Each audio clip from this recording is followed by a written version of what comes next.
While I'm over here working on the historic Fascination game, trying to breathe some life back into it again and to see what we have, I wanted to show you that the larger heads, as you see here, they're very tall. They got the section on the top that you see and a whole section on the bottom you don't see. And they have two support legs on the bottom there to hold the weight.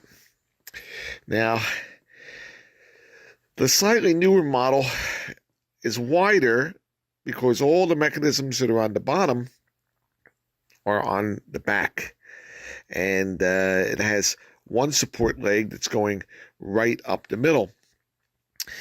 So this machine is actually upside down because the glass is down on the bottom here. But I'm working on another one over here so you can see it a little better. So I have put this one on its legs, standing upright, as you can see. This is the switch plate. The switches are very, very easily damaged, and I have patched them all back together again to bring continuity to it. I've had to, solder different pieces of copper back together again in order to make it work. The inner workings of the machine are all posts, almost like knob and posts that you would have in a house. They have posts coming through that the wiring is done on the back on it. But interesting, I was going to show you about these switch plates is they have them on a hinge, a piano hinge that's going across that is actually attached to the head. That means the switch holes are not detachable from the head. As most Fascinations were made, they were not detachable. What's really bad about this is to try to put this into the machine is going to be wholly next to impossible for one person to do. And I'm going to have to do it myself. So I have to take this head and get enough distance between that and the machine to get this switch plate to slide into the machine. And it's got to slide through a slot that is inside the machine, and it's got to go in straight. And it's going to be very, very hard because you're dealing with something that's awkward, it's heavy, and to try to line it up, I can't lift one side easily without the other side, but we're going to get it in. I'm going to apply some power to it for the first time and try to make it work. And what I've done is I've brought over a very large power supply transformer. And I brought this over from home. And this is a transformer that I had purchased for use with my Bangos. And the Bangos operate with the same type of system. The primary on this is 230 volts. This is not any 110 stuff.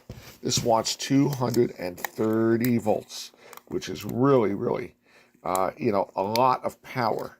If we can see on the secondary side, what kind of voltage am I going to get? I am going to get 150 amps at 12 volts. Now, it would be 6 volts if I was applying 110 volts. But I'm applying, 220 because I need 12 volts. And I'm going to get 150 amps. That's pretty big. And to show you how heavy the amps are, look at the secondary leads coming out of this machine, that transformer. They are braided leads that are coming out of there, and they're thick. I'll show you how thick. Here's my thumb. They're as thick as my thumb, and I have a big thumb. So that's a good inch wide, braided secondary. And to give you an example, what I've done is I've soldered an extension cord onto the ends of those braids. So here's your line cord that you would use for an extension for a power tool or something like that.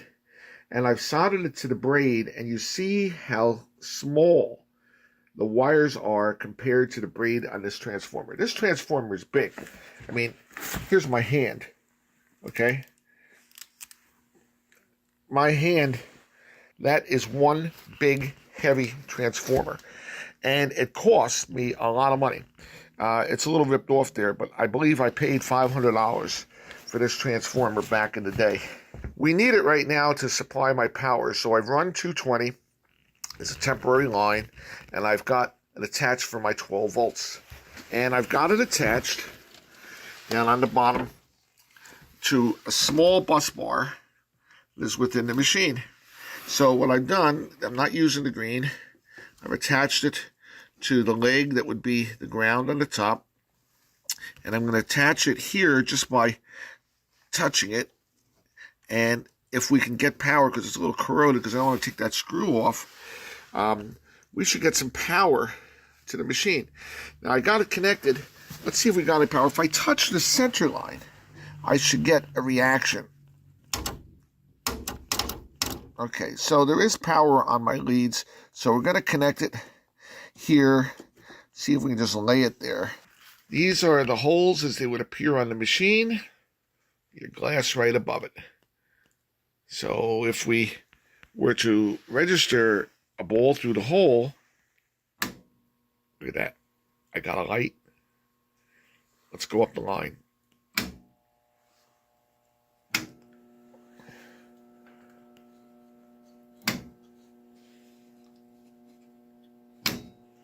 All right, we've got 5 in a row on that machine. And I might be able to reset it by tripping it down here. Yep, it's gone. Okay, so why don't we have a center light if the game is on? Well, because this old model wanted you to actually light the center light with a switch there. So the ball go in the hole, and we'll light the center light. Did you see that? Let's reset it again. Light that center light. Right on. Now, for the function that they were using to work with the newer machines, they crossed out that switch. And I actually had to replace it, as you see, with another old switch. But when it came on, when the machine got power, it would automatically click in that circuit. So that circuit was running all the time, which is really bad. They shouldn't have those circuits running all the time, but that's what they did in order to bypass it. So we're going to see if we can light all the lights, and we'll start with a red line here on the top. Look at that. Oh, we lost our power. Probably the connection down here. Try it again. Yep, we're back.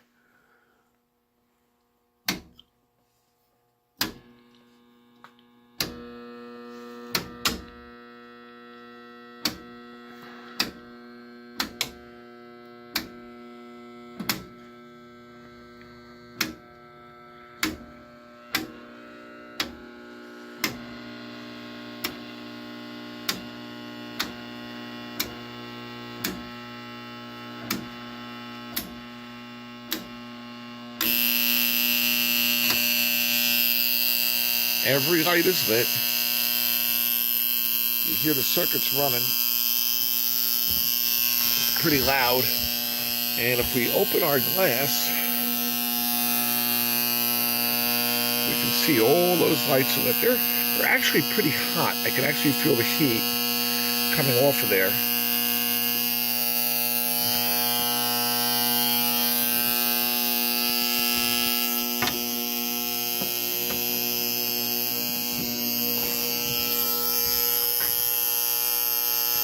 Now those lights are not real bright on that glass, even though they're pretty bright inside, and that's because they sprayed paint to get color onto the different lines. That was a spray paint that they used.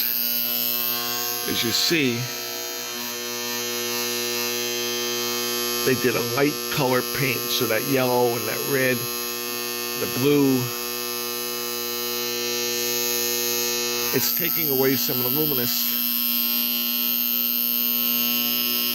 Shows up better on the camera than it actually does. So you can see it. And let's see if we're getting pretty hot down here.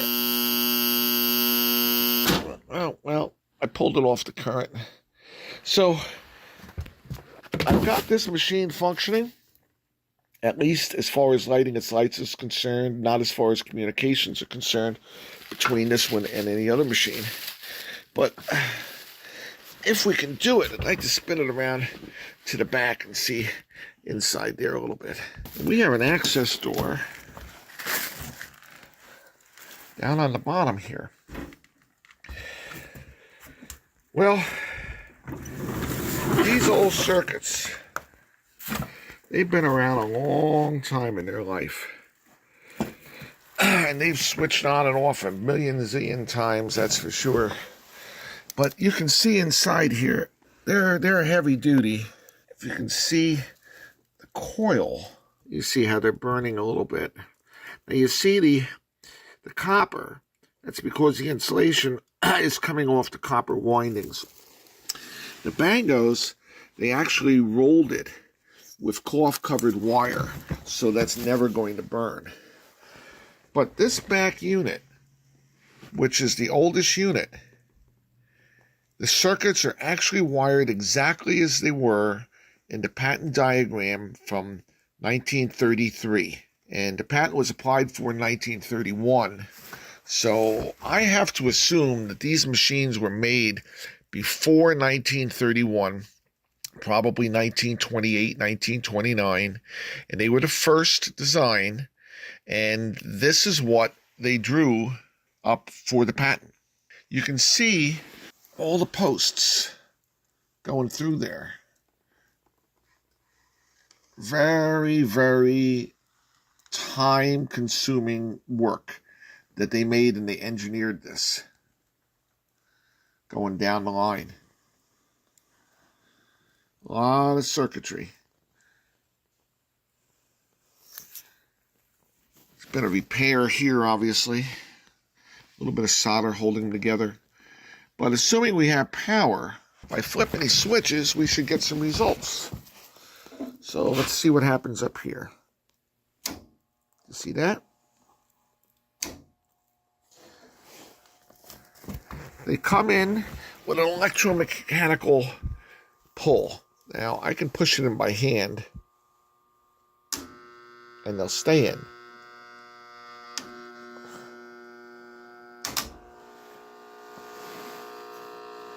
You can hear them starting to get louder. Reflex is really slow.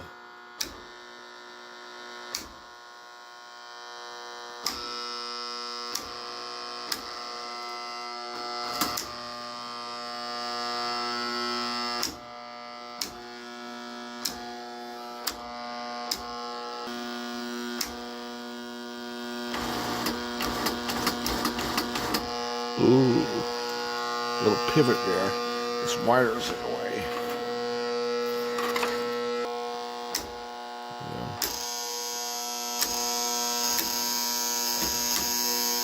So you can see they move slowly, they move innocently, and they buzz. And they remind me of an old elevator.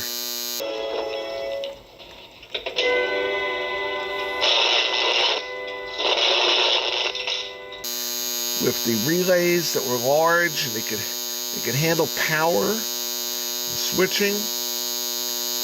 And this is 1920s technology. The company who made this likely made all these relay components, because I've never seen relays like them, but they made them, and here they are. If I trigger a winner from another table, maybe, oh, see that? They all came out. This is lots of fun, and these machines are probably the oldest existing Fascination machines, going back to the days of the original patent. And it's a real pleasure to have them. Now, the ones that they made to add to this set from 1939, they used a similar system to match, but the circuitry is somewhat different. For the purposes of our viewers, I'm trying to show you some differences. So I'm switching over to the newer model that came as additional machines to Coney Island in 1939. And you'll see, again, we have the same type of switch plate, the same type of piano hinge, but they have disconnected it. The holes are here, but they do not have it connected so that it's kind of floppy around, and that'll make it a lot easier as far as putting it inside the table is concerned, because they don't have to get it the head at the same level exactly right. This head is not as long as the other head. You see the head from the top, and it goes on down, but it stops there, and it only has one leg going down, whereas the other heads, the older heads, went all the way down, and they had two legs. This is harder for me to balance to show you, but I do have some power to it, and we're going to light up some lights. Look at that. We got our first light, the red one. Red. All right, we got all our reds.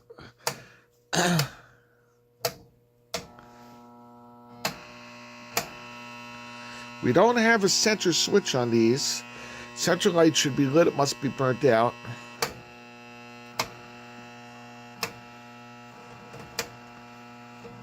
Reflexes are really slow.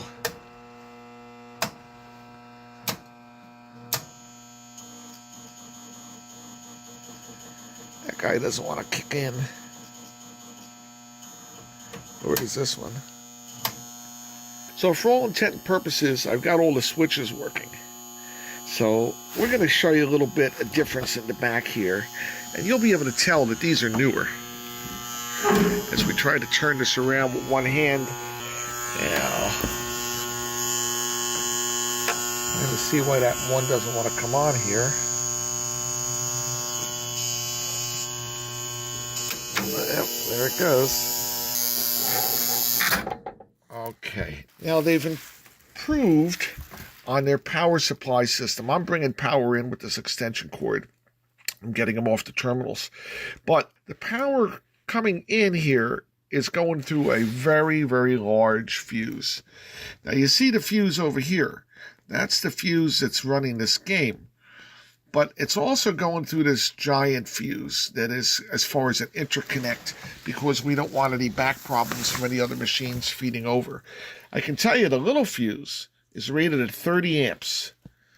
So this big fuse, I hate to tell you, it has an interrupt value of 50,000 amps. AC amps is the interrupt of that fuse. So that's really like a fusible link that the only thing that's going to kill that is a direct short. So I guess it's in there for the protection of the main circuitries and all that stuff like this. But you see the circuits above are in very, very good condition compared to the other ones. And we have nothing here in the middle. It doesn't even exist. So they've improved upon it. And I can tell you right now, by looking at the coils, if you look up at the coil here, you see those coils on those relays? All right, that is much later model than the coils that were in the other ones. The other ones had a black, almost tar going around it. This is varnished wire, and it's done nicely, and it's definitely an improvement upon the previous model. Here's the harness nuts are sitting here. We got to get them before they get lost. They just kind of left them inside the machine. I just used a couple hex nuts on it. But this is the story of Fascination. And it's a good comparison and very, very interesting to archive the situation here. The archives of Fascination. An archaeologist here. And now you're in for a real treat, because I went to a lot of trouble to bring over one of the Bango heads so we can show a comparison of what changed between 1928-29, patents for 1931 application, patent issued for 1933, the World's Fair for 33, the second group of machines for Faber's for 1939, but in the interim, they made a set of tables for Harry, Sam, and Phil Kessel, who were partners with Herman Bakerman in Keensburg Amusement Park for 1938, and here are those tables. They made this of fine grade furniture wood. Look at that. Now, the other machines were metal, and they used a good metal, but it was actually like a stainless steel. There is some surface rust after almost 100 years, but the other ones are stainless steel. These are great solid wood. It's a short head, like the second model. you'll notice the glass has a pinkish hue. And across the top, Bango. Bango. That was an add-on so that they could have specials going up and down the lines, but they called it Bango because they weren't allowed to call it Bingo, because nothing was supposed to be conflicting with Bingo. This is table number 41. It's etched right in the glass. The Bango backs lift up. You gotta slide them up instead of swinging them out. And you'll see it's similar, but it is not the same. Definitely not the same. They did not use all the posts that they used on the other ones. They used a bus bar system, whereas you can see they have standoffs here, which are actually functioning as the continuity, holding down the units. And these different screws here go through other posts that are inside, and those are bringing the current down to the other side of the units. Now look at the wire from this lug going in. You'll see it is cloth covered. That is a cloth covered wire, and that is going to the coil, which uses cloth covered wires. But interestingly enough, remember on the other machines they had all kinds of contact points? They don't have that here. They only have one contact that has a point.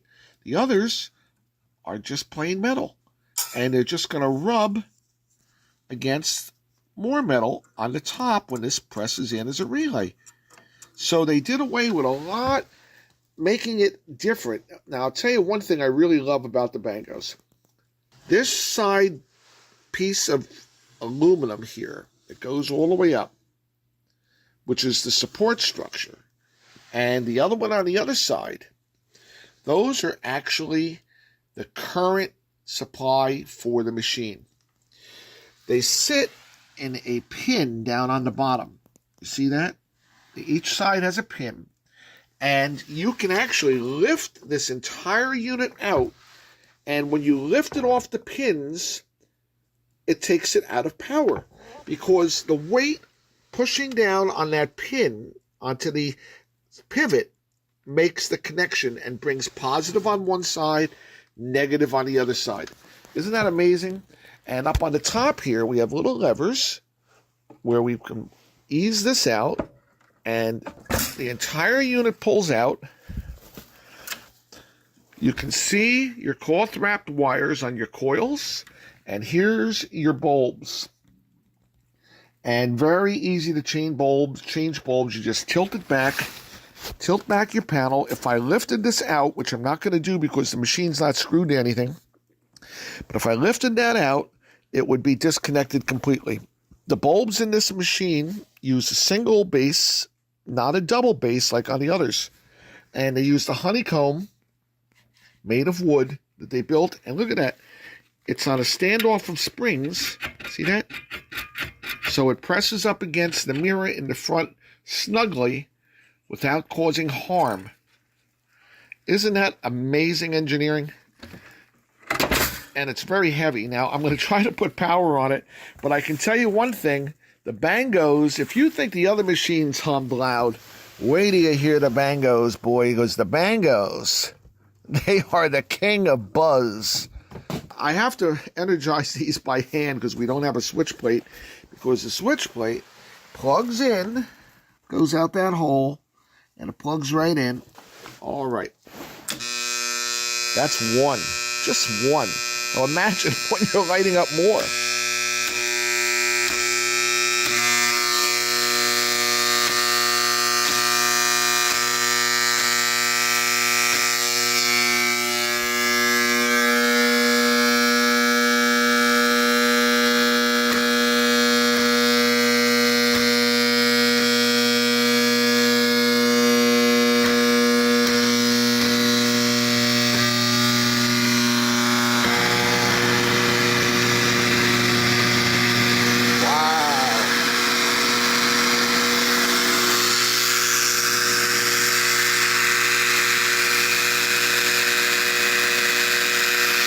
That is the natural sound to the Bango. Can you imagine 48 machines all making that kind of noise?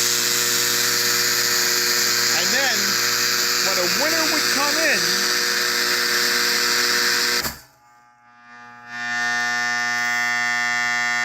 big silence as they would all reset, and it would be a surge of power coming back. The oldest Fascination tables are now in my care because I have the prototype originals, I have their set, and I have the Bangos. And they are together the history of Fascination and how it evolved. Very important game in the amusement park industry and a very important archaeological find to have the systems to understand how they were made and the years that went along with them. Now, could I be wrong a little bit? Yeah, I could be a year off here or there, but not by the official dating that I've gotten from the Coney Island site when Faber's bought new tables in 1939. That's from Coney Island documentation.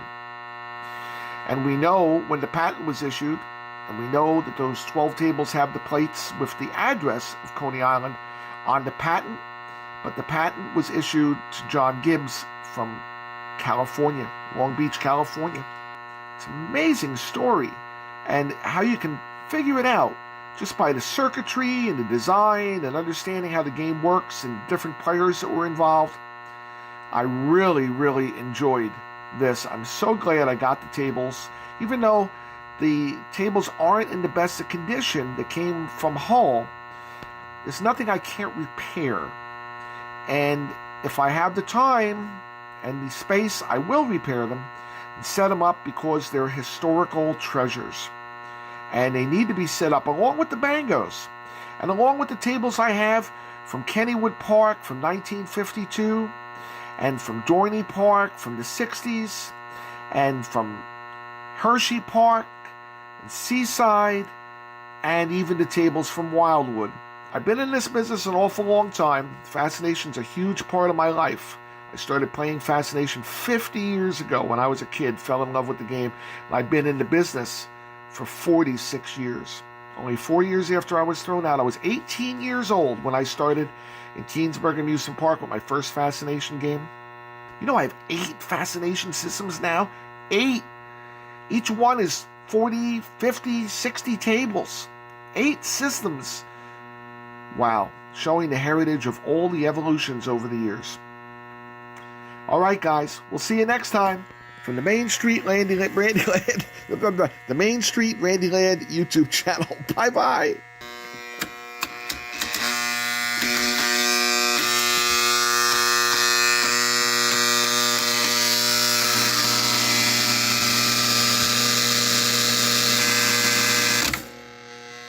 Good night.